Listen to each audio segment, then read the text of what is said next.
One of the things that we really wanted to get to is obviously it's Tuesday, so we're covering a segment, a chapter of Matt Taibbi's Hate Inc. This week we're talking about polls, continuation of his series of chapters on what he dubs the Church of Averageness.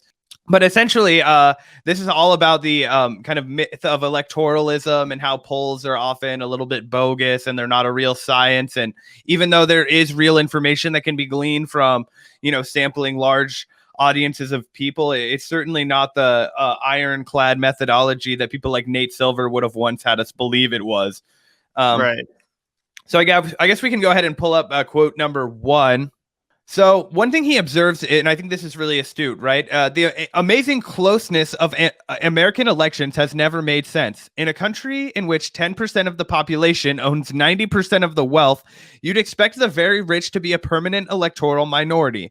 That it doesn't work out this way is odd, but this is not the kind of observation pundits tend to make. Instead, we peck around the surface, and this is 100% the truth. And this is why people don't trust political analysts who do that kind of thing, and they've dramatically lost trust in the media. And that's why Trump was able to rise to success by saying, you're all frauds, right? Because when you're, and Noam Chomsky actually back in the day would point this out. He would talk about how, people will come to conclusions like universal healthcare, and this was back in the early 90s when he was giving these lectures, but they'll think they're the only person in the world that's ever come to those conclusions because nobody's ever told them that it's an option before, so they all feel like they're crazy.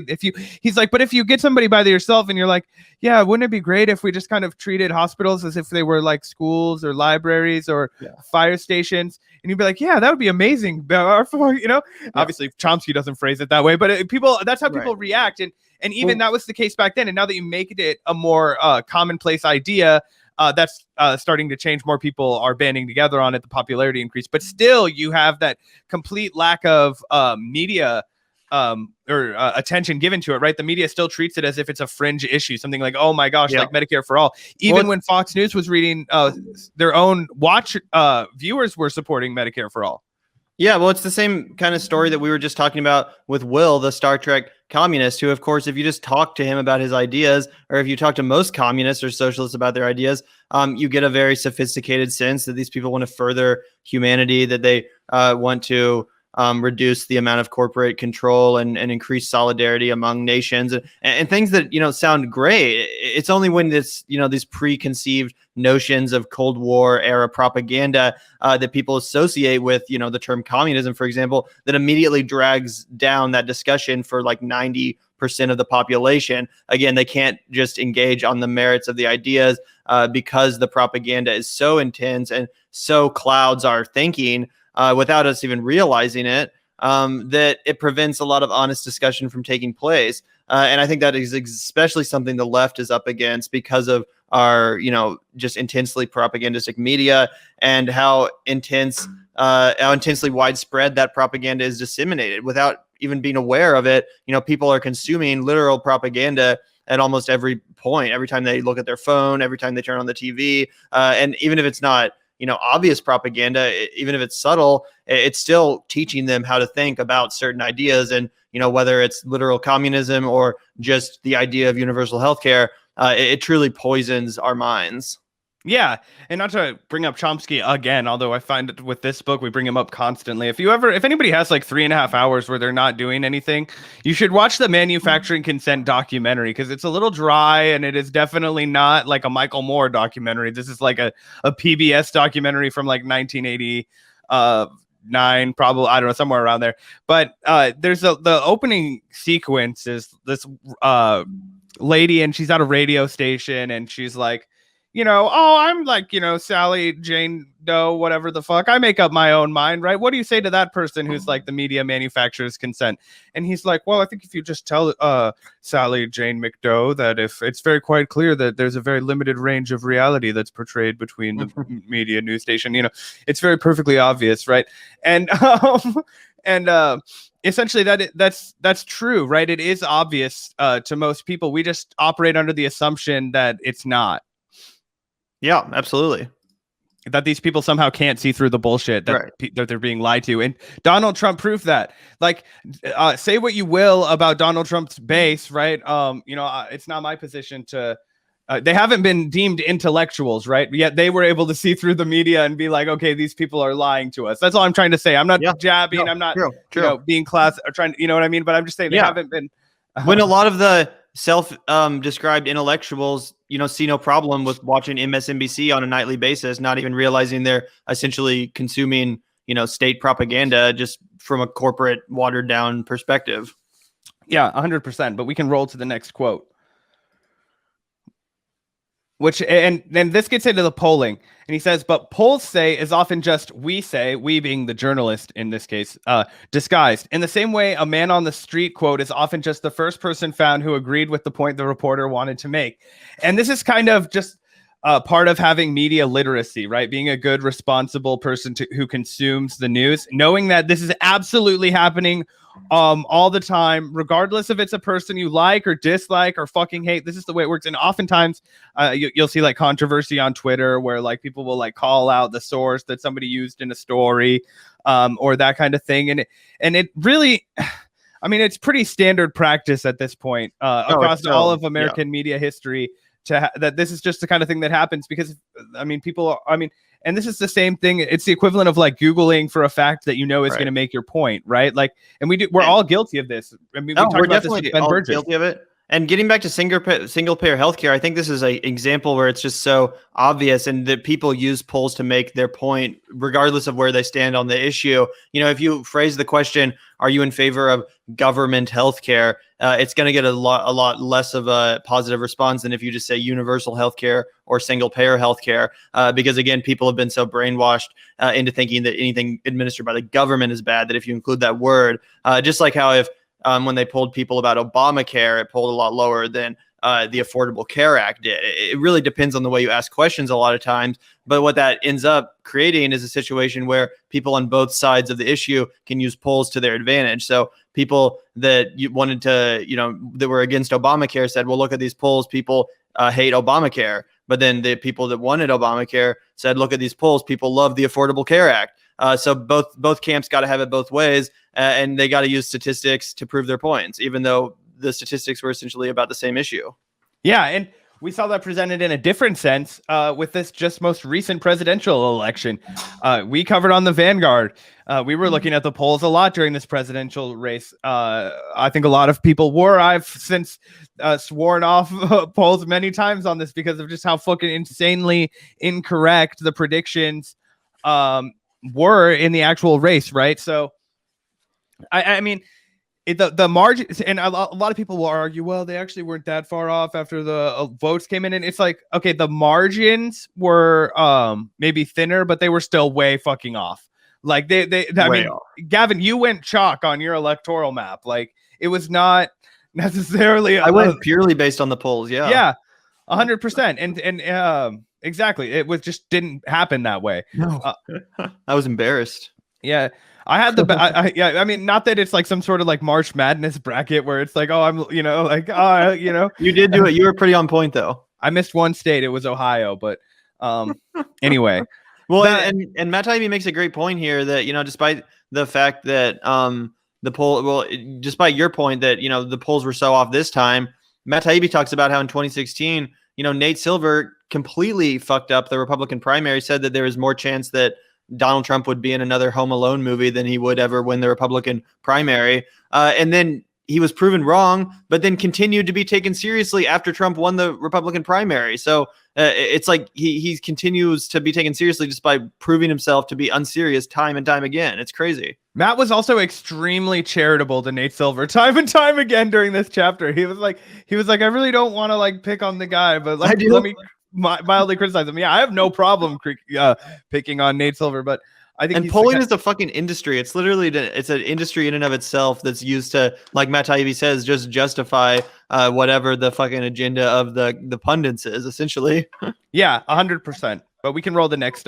Again, not that there's no value to polling. I think there, especially like public opinion polling, like the president's approval rating. I think that's generally a pretty stable way to gauge that kind of thing. But it's really tough to gauge elections because it's just so people and also there's so much changing. Manipulation in elections, right? And it comes down to, and so when there's that much marketing and propaganda, essentially.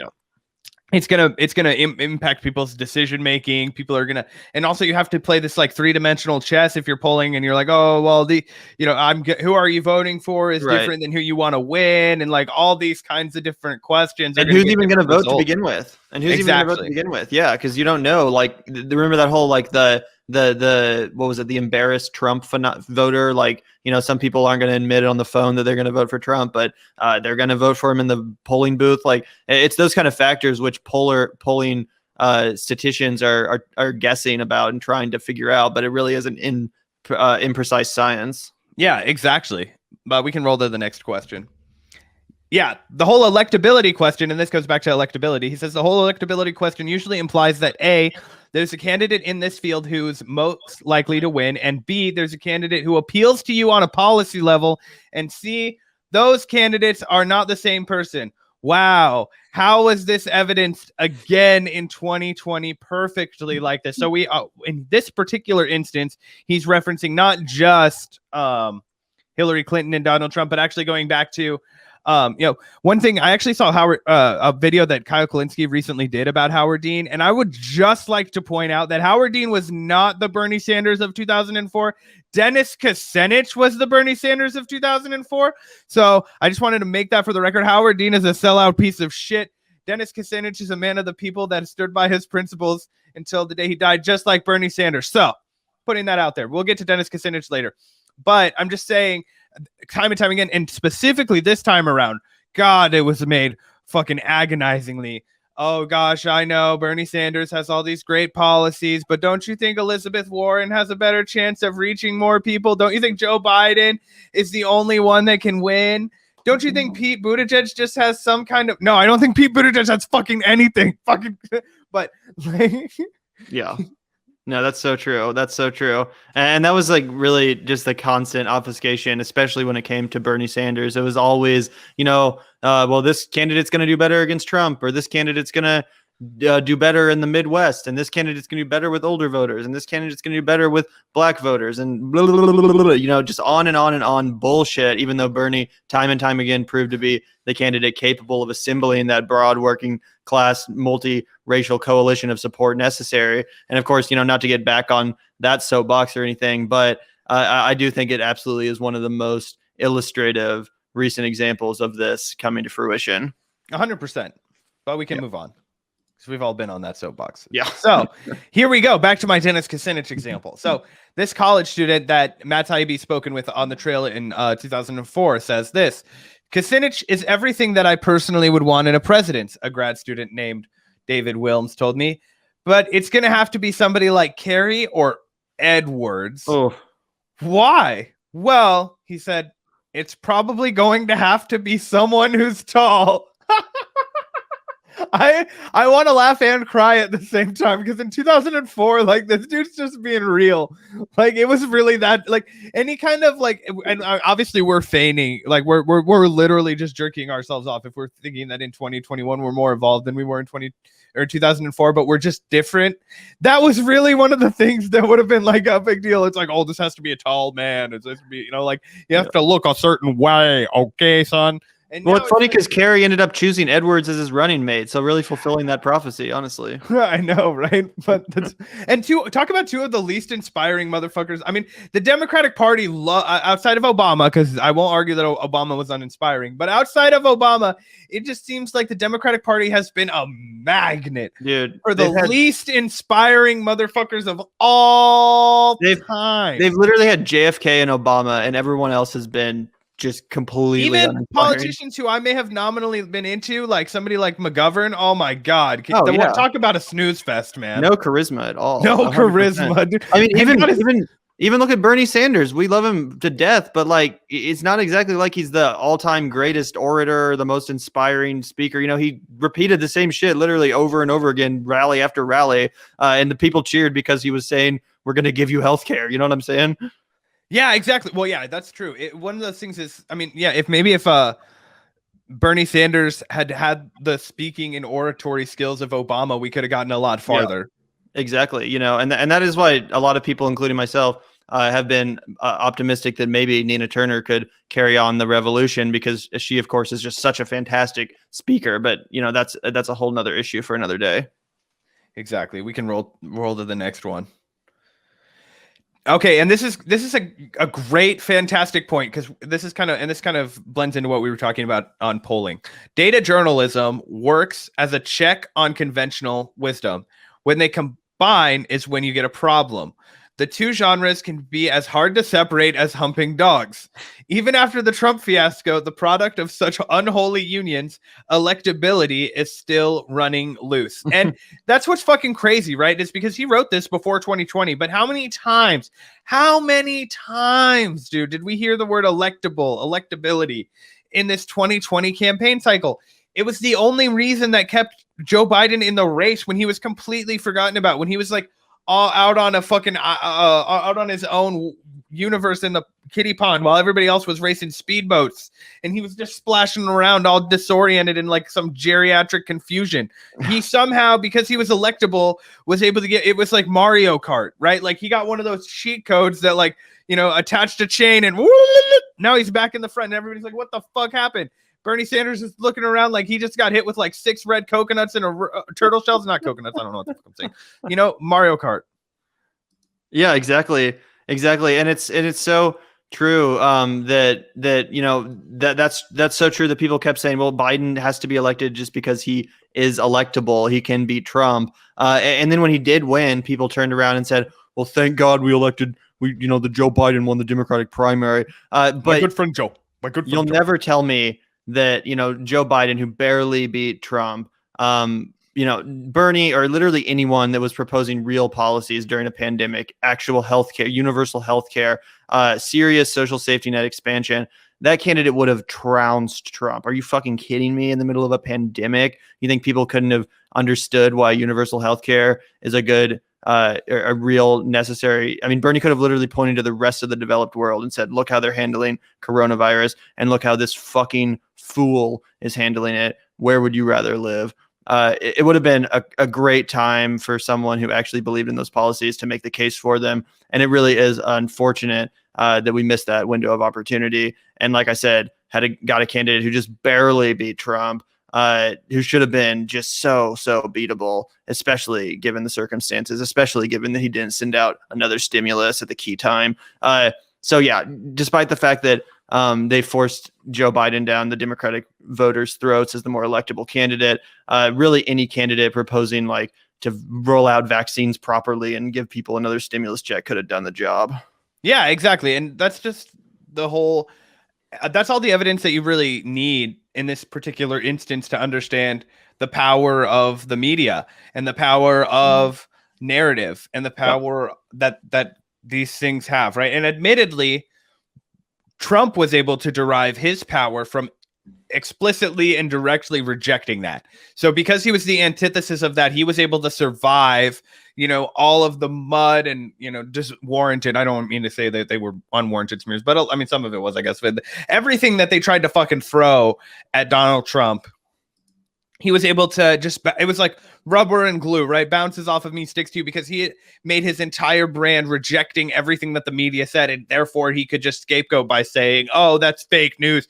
Everything's fake news. They're out to get me. They don't want you to have any representation. I'm speaking truth to power. Of course, they're trying to sink me, blah, blah, blah, blah, blah. Right. That's how but when you're trying to actually, win the favor of the media, or when you're actually trying to, play their game, as Bernie Sanders certainly was, Joe Biden, all the other Democratic candidates certainly were, they have a tremendous amount of power. They can squash you. They can make you dance, as they made Bernie dance. They can make him bend over, like they made Bernie bend over, right? And that's exactly what they did, right? Because we didn't get the $15 an hour that supposedly was what earned Joe Biden Bernie's endorsement, right? And he didn't have to, because Bernie had already spent the entire campaign talking, this is my good friend Joe. He'll be a fine president. Great guy. Wrote the crime bill. Made it impossible to go and get rid of your student loan debt with bankruptcy. He did have, he didn't support busing, but he's a good friend, Joe. Joe's a good guy. Yeah. when he really should have made the clear distinction from the beginning that it was him versus everyone else, and everyone else was a phony. He was the only real one up there. But again, I guess this episode has turned into a bit of a post-mortem on Bernie 2020. Yeah. I guess it's just so many good examples that continue to be relevant, proving Matt Taibbi's points. Again, making this text just such a relevant and a must-read, hard-hitting analysis of the media and how it has continued to poison our minds and society as an extension. So thanks for tuning in again, guys. We're really enjoying going through this text with you guys. So yeah, make sure to hit that subscribe button if you have not already.